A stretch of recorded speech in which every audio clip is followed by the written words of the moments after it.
4 வீட்டில் எந்த இடத்துல பாம்பு இருக்கு அப்படின்னு எனக்கு தெரியல. எவ்வளோ ஆழம் இருக்கும் அப்படின்னு தெரியும் இல்லை. ஆனால் நம்மளுக்கு ஆப்போசிட்டில் இருக்கிற பில்டிங் மட்டும்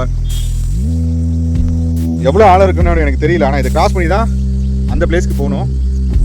ஏற்கனவே இன்னும் அவ்வளோ புதுசாக இது நாய் எவ்வளோ புதுசாக மொட்டத்தனமாக வருது பார்த்தீங்களா கைஸ்? ஆக்சுவலாக ஒரு மொட்டத்தனமான நாய் உள்ளே வருதுங்க. ஓ மை காட், கரடியா இல்லை நாயானே தெரில. வந்துச்சு பக்கத்துலேயே வருதுங்க. அது யாரோ தேடி வந்துட்டு இருக்காங்கன்னு நினைக்கிறேன். இவ்வளோ பெருசாக இருக்குது பாருங்கள். அந்த நாய் இவ்வளோ பெருசாக நான் பார்த்ததே இல்லை. ஐயோ, அது நிற்கிற ஸ்டைலில் பார்த்தாலே எனக்கு பயமாக இருக்குது. உள்ளே போய் கடிச்சிச்சுன்னா அவ்வளோதான், முடிஞ்சு போச்சு. ஸோ உள்ளே போகலாம். ரொம்ப டைம் இருட்டாயிடுச்சுன்னா நம்மளால் கொஞ்சம் விசுவலாக வந்து பார்க்க முடியாது. ஸோ நம்ம அப்படியே பேசிகிட்டே போகலாம். நாய் வந்து தண்ணி குடிக்கிட்டு தான் வந்துருக்குன்னு நினைக்கிறேன். அதுக்கே அவ்வளோ ஆள் தான் பார்த்துக்கேன். வா வா வா வா வா வா வா வா வா பார்த்து வா. இப்போ பக்கத்தில் வந்துருச்சு. வா வா வா வா வா வழி விட்டுருங்க. ரொம்ப